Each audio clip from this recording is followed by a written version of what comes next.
Olá, eu sou Gabriel e a pedido de inscritos eu trouxe esse simulado especial com as top 10 questões mais difíceis para agente de combate às endemias que eu vi nesse ano de 2023. Todas as questões são atualizadas e são aquelas questões que, se você não ler o enunciado com calma ou não se atentar para algum tópico que já foi estudado, possa ser que você acabe se embananando e marcando a alternativa errada.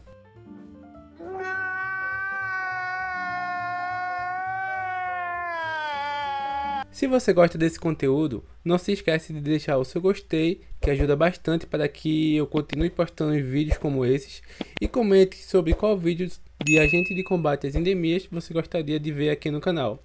Sem mais delongas, simbora!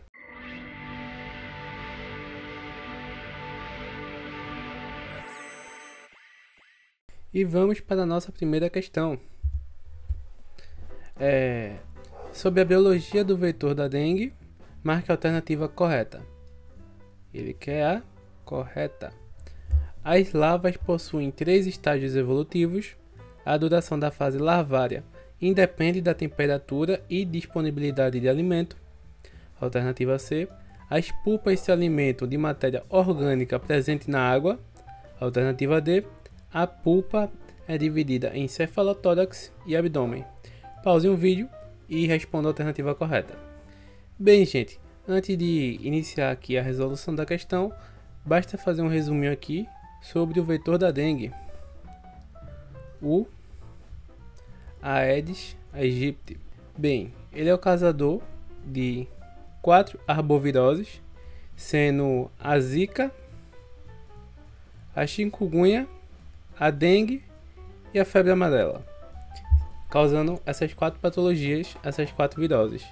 E ele também possui 4 sorotipos virais, que variam do 1 até o 4. Bem, vamos para a alternativa A. As larvas possuem 3 estágios evolutivos. Ela está incorreto. As larvas possuem 4 estágios evolutivos, que, só recapitulando aqui o ciclo de vida do Aedes aegypti, ele vai de ovo,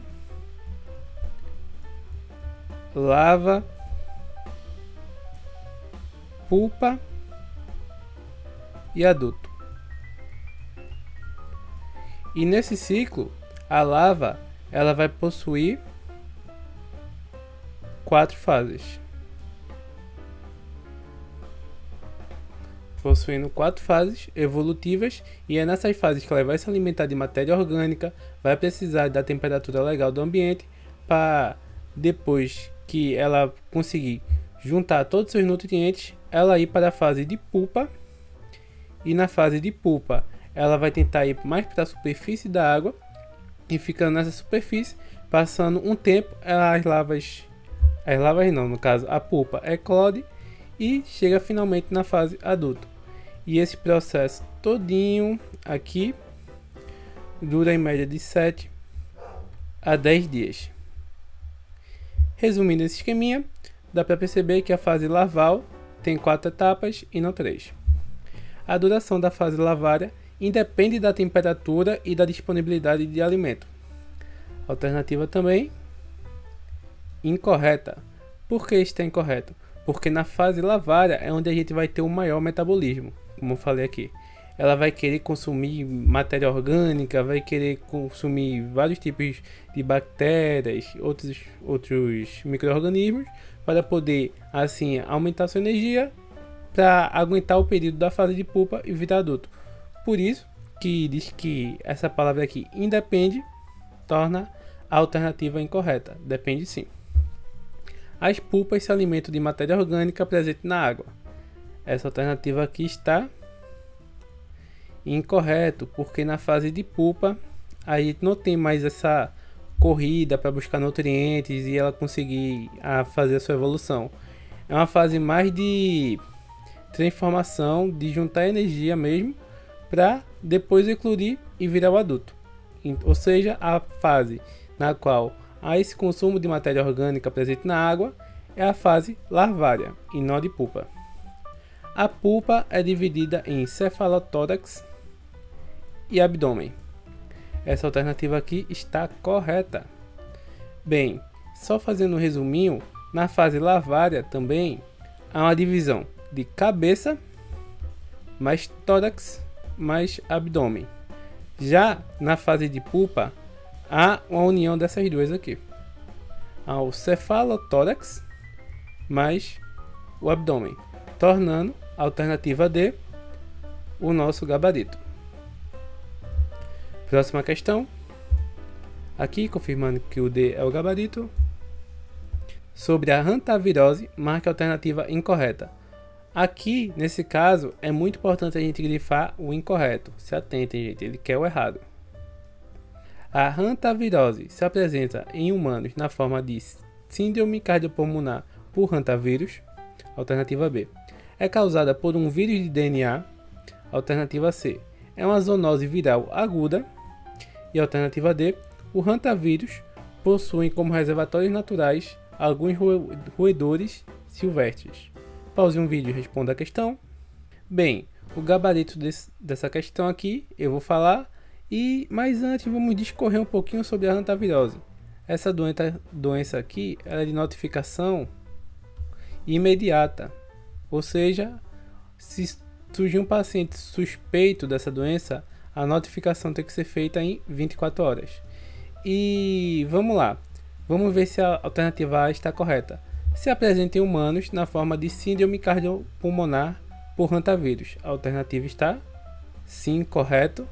E essa síndrome cardiopulmonar é conhecida como síndrome cardiopulmonar por hantavírus, tornando a alternativa aqui correta. É causada por um vírus de DNA. Aqui que está a pegadinha. O vírus causador da hantavirose, ele não é no caso de DNA. Ele é um vírus formado por RNA, tornando essa alternativa B aqui incorreta, sendo, portanto, o nosso gabarito. Vamos ver as outras alternativas. É uma zoonose viral aguda. Perfeita. É uma zoonose, pois é transmitido por roedores silvestres. O hantavírus possui como reservatório alguns roedores silvestres. Perfeitos. Um dos principais reservatórios desse vírus são os roedores silvestres, mais comumente conhecidos como ratos. Então, a alternativa da questão, gabarito, letra B. Vamos para a terceira questão. Em relação à vigilância epidemiológica na tuberculose, assinalar a alternativa correta. Está querendo aqui o correto. Deve ser feita investigação epidemiológica somente entre contatos que convivam com doentes de tuberculose. No caso de uma criança doente, a provável fonte de infecção será o animal de estimação. Alternativa C. No caso desses contatos não comparecerem à unidade de saúde para exame, após uma semana de aprazamento, recomenda-se que seja feita a visita domiciliar. Alternativa D. O principal objetivo da vigilância epidemiológica é tratar as fontes de infecção. Pausem o vídeo e respondam a questão. Bem, gente, vamos lá. Alternativa A. Deve ser feita a investigação epidemiológica. Perfeito, deve sim. Somente entre contatos que convivam com doentes de tuberculose. Bem, o que invalida essa alternativa aqui, essa frase aqui, somente. A vigilância epidemiológica não vai se restringir somente às pessoas que convivam com os doentes. E como é que fica a vizinhança? Como é que fica as pessoas que tiveram contato com esse doente? Elas devem ser sim vistas pela vigilância epidemiológica para assim avaliar o seu prognóstico. Alternativa B. No caso de uma criança doente, a provável fonte de infecção será o animal de estimação. Incorreto. A provável fonte de infecção é outro humano infectado. Por isso que a vigilância epidemiológica tem todo esse cuidado para analisar a pessoa que está doente. Mas sim, animais podem transmitir tuberculose para o ser humano, mas isso não é algo comum, é algo raro. Por isso que ele usa essa palavra aqui, provável. A provável fonte de infecção é o que seja outro humano. Alternativa C. No caso desses contatos não comparecerem à unidade de saúde para exames após uma semana de aprazamento, recomenda-se que seja feita a visita domiciliar. Perfeito. Alternativa correta. Gabarito, letra C. Por quê? Porque se o paciente não compareceu para fazer o exame e ele tem uma grande suspeita, é sim recomendado que a equipe de visita domiciliar vá e veja como é que está o estado de saúde desse paciente. E, se possível, faça o exame ali na hora ou dê algum jeito de levar o paciente para o posto de saúde para poder fazer os exames. Porque tuberculose é grave e tem cura, né, gente? Alternativa D. O principal objetivo da vigilância epidemiológica é tratar as fontes de infecção. Bem, então quer dizer que o objetivo principal, ou seja, o objetivo principal aqui da vigilância epidemiológica é tratar as fontes de infecção? Incorreto. Por quê? Também é levado em conta o modo de transmissão que é feito a doença, levado em conta também a idade dos pacientes, se eles também têm comorbidades, entre outros fatores. Ou seja, o principal objetivo da vigilância epidemiológica não é tratar essas fontes de infecção. São vários objetivos, como, por exemplo, prevenir que a infecção aconteça. E isso não foi nem levado em conta. Por isso que o gabarito dessa questão é a alternativa C. Vamos para a quarta questão. A avaliação de risco à saúde humana é uma metodologia utilizada na vigilância em saúde ambiental para identificar os riscos à saúde das pessoas associados aos determinantes ambientais. Seu principal objetivo é indicar as rotas de exposição que relacionam. Bem, uma questão aqui que fala sobre vigilância em saúde ambiental. E vamos lá, gente. Seu principal objetivo é identificar as rotas de exposição que relacionam o hospedeiro à população susceptível, o contaminante à população exposta, o agente etiológico à doença e o vetor ao ambiente. Aqui ele quer saber uma avaliação de risco da saúde humana. E como é que vai ser feito essa avaliação de risco? Vai ser feito do hospedeiro com a população susceptível? Isso não faz muito sentido, né, gente? Porque o estudo do hospedeiro à população susceptível não encaixa. O contaminante e a população exposta. Essa daqui eu acredito que seja o gabarito, pois vai estar levando em conta o contaminante, ou seja, a doença, e essa doença vai chegar a uma população que vai ser exposta. E o objetivo aqui dessa avaliação de risco e da vigilância ambiental é impedir que isso aconteça. Do agente etiológico e a doença, incorreto também. E do vetor ao ambiente, também não encaixa, sendo priorizado aqui o contaminante, ou seja, o agente causador, ou qualquer que seja o contaminante, e a população exposta, sendo gabarito alternativa B. Quinta questão. A notificação compulsória é uma comunicação obrigatória à autoridade de saúde sobre a ocorrência de suspeitas ou confirmações de doenças, agravos ou eventos de saúde pública.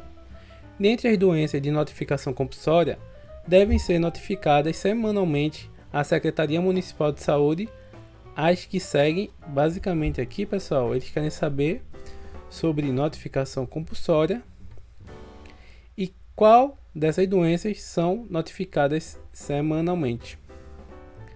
A SMS, Secretaria Municipal de Saúde. Bem, nós temos aqui a alternativa A, chikungunya, poliomielite e febre amarela. Alternativa B, esquistossomose, difteria e meningite. Alternativa C, dengue, leptospirose e cólera. E alternativa D, malária, zika e hanseníase. Pause o vídeo e respondam a questão. Bem, gente, aqui nós temos a chikungunya, poliomielite e febre amarela. Essas duas aqui, elas são de notificação imediata, de 24 horas. Ou seja, não se encaixa na semanal. E a chikungunya, sim, é uma notificação semanal. Já a difteria e a meningite, aqui essas duas,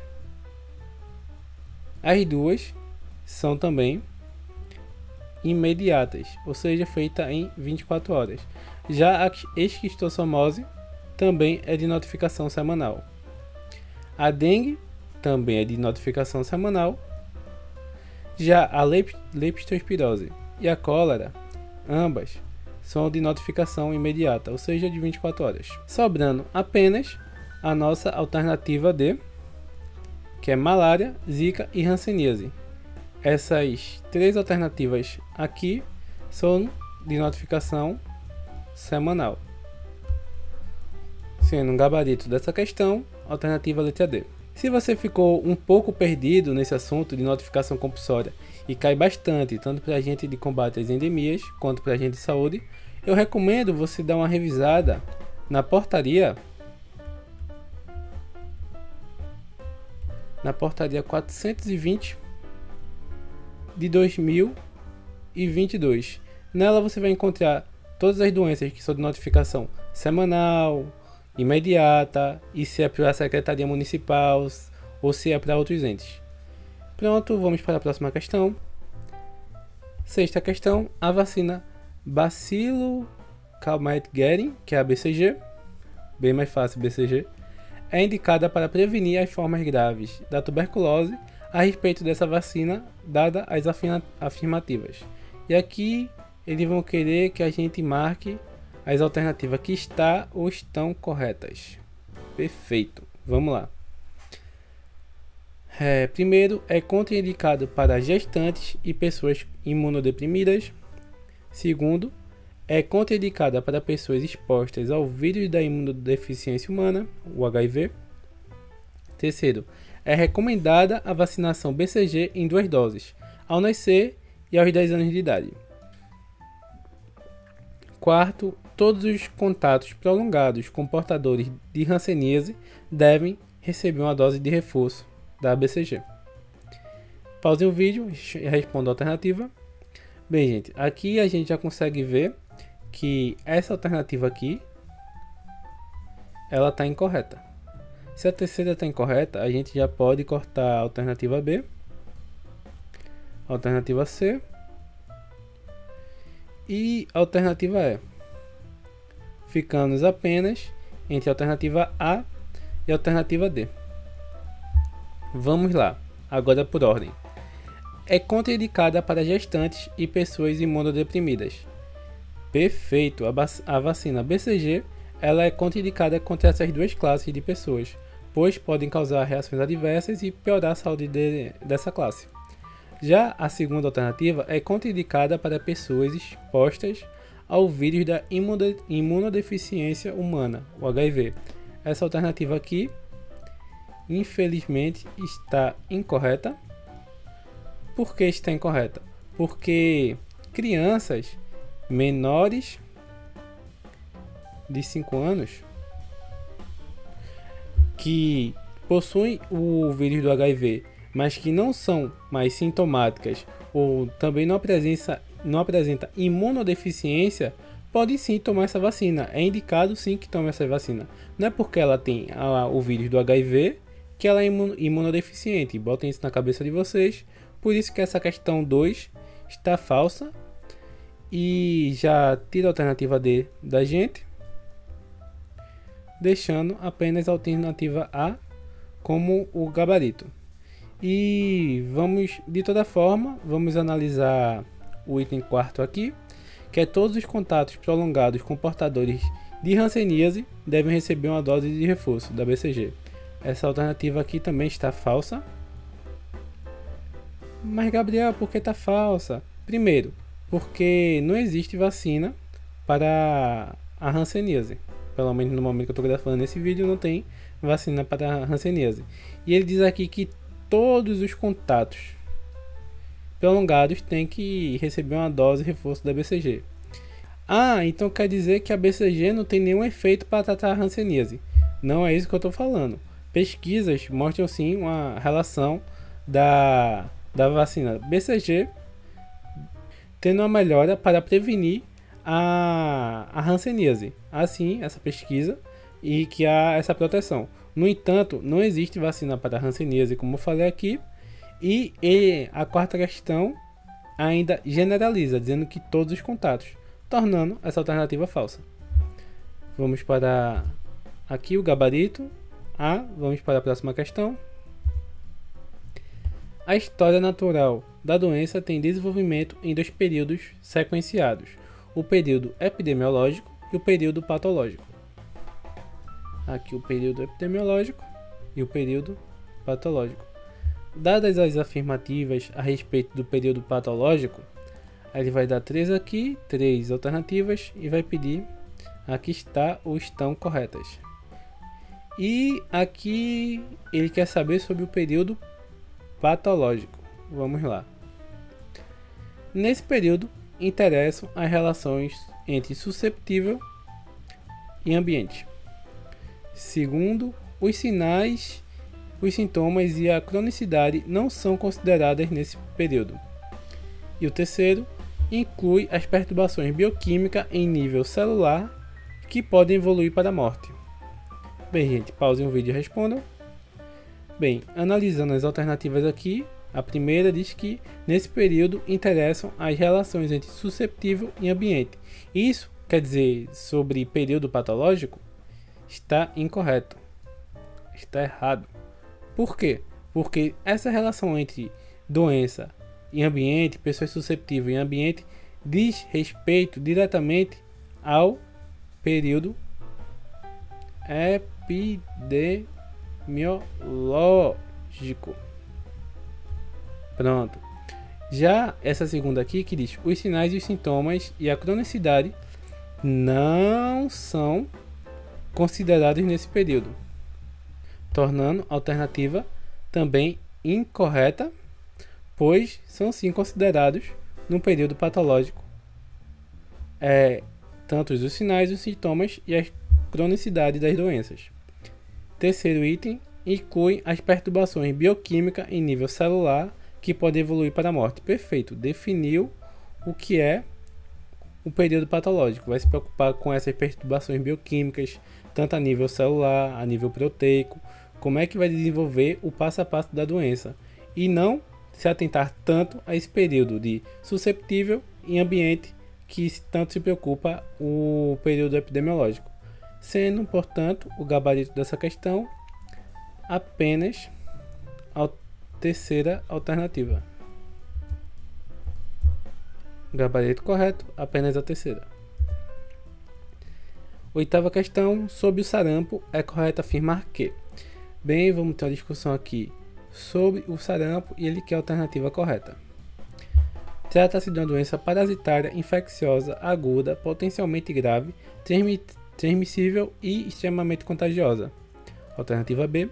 A viremia provoca uma vasculite generalizada, responsável pelo aparecimento das diversas manifestações clínicas. Alternativa C. Ocorre de forma indireta, por meio das secreções serosas expelidas ao transpirar e de contato direto com as lesões. Alternativa D. Caracteriza-se por febre baixa não ultrapassando os 37,5 graus, exantema macrovesiculopapular, morbiliforme, de direção cefalocaudal, tosse seca, inicialmente, coriza, conjuntivite não purulenta e desmancha de Koplik, pequenas pontas brancas amareladas na mucosa bucal, na altura do terceiro molar, antecedendo o exantema. Bem, gente, pausem o vídeo e respondam. Pronto, vou analisar aqui alternativa por alternativa, começando pela alternativa A. Trata-se de uma doença parasitária. Bem, gente, aqui a gente já desconsidera a alternativa A, pois o sarampo, gente, é uma doença viral e não parasitária, tornando o restante da alternativa todo incorreto. Alternativa B. A viremia provoca uma vasculite generalizada, responsável pelo aparecimento de diversas manifestações clínicas. Alternativa B, correta. Essa vasculite generalizada vai fazer com que apareçam várias pontinhas vermelhas, que é típica do sarampo. Também outros sintomas que eu vou discutir exatamente nessa alternativa D aqui. Alternativa C, ocorre de forma indireta. Cadê? Aqui. De forma indireta, por meio de secreções serosas expelida ao transpirar e de contato direto com lesões. Essa alternativa aqui está incorreta também, porque a transmissão do sarampo se dá por meio de tosse, se dá por meio de espirros e se dá por meio das gotículas. A pessoa espirrou no lugar, a pessoa abraçou, estava contaminada, houve essa troca de secreções, espirro, saliva, aí há uma chance de que se haja a transmissão do sarampo. Vamos para a alternativa D. Caracteriza-se por febre baixa, não ultrapassando os 37,5 graus. Só esse tópico aqui deixa a questão toda incorreta. Tudo está errado. Por quê? Não é uma febre baixa. É uma febre alta, que costuma ultrapassar os 38 graus e meio. Devido a isso, essa questão está errada. Mas a questão do exantema maculovesiculopapular, que é exatamente o nome bonitinho para essa vasculite generalizada, a consequência dela, acontece em direção cefalocaudal, tosse seca, acontece também, coriza, uma conjuntivite não purulenta, essas manchas de Koplik, que ele explica aqui, é exatamente esses pequenos pontos brancos amarelados na mucosa bucal, que aparecem em quem apresenta o sarampo. E toda essa questão está correta, tirando a parte da febre baixa. Isso invalida ela, deixando errada. Portanto, o gabarito dessa questão é a alternativa B. Vamos para a nona questão. Não se esquece, gente, está gostando do vídeo, está sendo útil para você. Dá o maior trabalho produzir essas aulas, fazer edição, para que fique da melhor forma, para vocês poderem aprender. Então não se esquece de deixar o like e comentar aí no vídeo. Nona questão. Trata-se de um valor numérico que define a densidade larvária do Aedes aegypti em amostras coletadas em residências. Tal parâmetro, utilizado como referência para medir o nível de infestação do mosquito, denomina-se índice de pupa, índice de eclosão, índice de Bretal ou índice ou taxa de nascimento. Bem, pause um vídeo e responda a questão. Bem, vou começar a responder. Aqui ele vai querer um valor numérico que define a densidade larvária do Aedes aegypti. Esse nome aqui é muito importante, densidade larvária, que vai fazer com que a quantidade dessas larvas assim possam aumentar a taxa de que elas venham a ser adultos e tornando um problema de saúde pública. E qual desses parâmetros ou desses índices diz respeito a essa taxa? Índice de pupa está incorreto. Por que está incorreto? O índice de pupa ele relaciona a transformação da pupa em mosquito.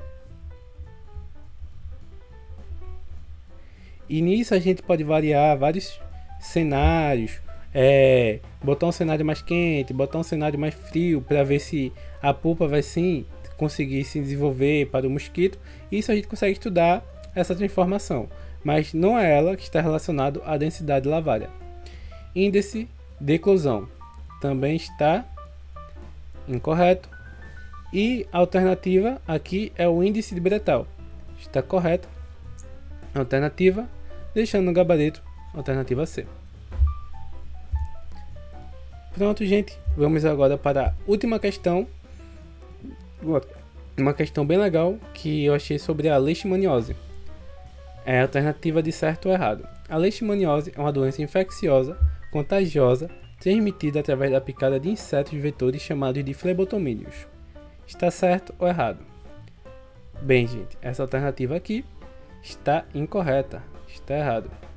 Por quê? Porque a leishmaniose não é uma doença contagiosa. Ela não é contágio, não é transmitida de pessoas assim, tornando assim essa alternativa incorreta, mas o restante está certo. A leishmaniose é uma doença infecciosa transmitida através da picada do inseto do vetor chamado de flebotomíneos. E trouxe aqui uma questão extra para vocês também sobre o sarampo, gente. Então vamos lá. A transmissão pode ocorrer entre 10 dias antes e 15 dias após o aparecimento de manchas vermelhas pelo corpo. Alternativa B, não existe vacina eficaz contra o sarampo. Alternativa C, a taxa do vírus ocorre de pessoa a pessoa por via aérea ao tossir, espirrar, falar ou respirar. Alternativa D, o único sintoma que pode aparecer são manchas vermelhas no rosto e atrás das orelhas. E alternativa E, é uma doença infecciosa grave causada por uma bactéria.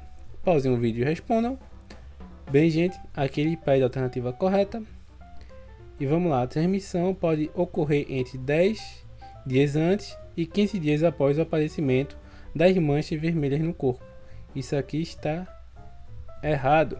Por quê? Não é 10 dias antes ou 15 dias após. É 6 dias antes e 4 dias após. Isso deixa a alternativa inválida. Não existe vacina eficaz contra o sarampo. Incorreta, a gente já sabe que sim existe, ainda bem, vacina contra o sarampo. Alternativa C, a transmissão do vírus ocorre de pessoa para pessoa, por via aérea, ao tossir, espirrar, falar ou respirar. Correto, isso daqui eu discuti na questão passada e vocês podem usar aquele conhecimento para responder essa alternativa correta. E é isso que eu espero que aconteça na hora da prova de vocês, que vocês consigam sentar, respirar, raciocinar da forma mais perfeita possível para conseguir acertar a sua alternativa. O único sintoma que pode aparecer são manchas vermelhas no rosto e atrás das orelhas. Errado, a gente viu naquela alternativa também da questão anterior que são vários sintomas relacionados ao sarampo. E a alternativa E é uma doença infecciosa grave causada por uma bactéria. Incorreto, é causado por um vírus. Pronto, gente. Isso aqui foi o simulado das questões que eu achei mais difíceis do ano 2023. Eu pesquisei e dei uma trabalheira para montar isso aqui. Não se esqueça de curtir o vídeo, se inscrever no canal, comentar aqui embaixo os próximos vídeos que vocês queiram e até mais.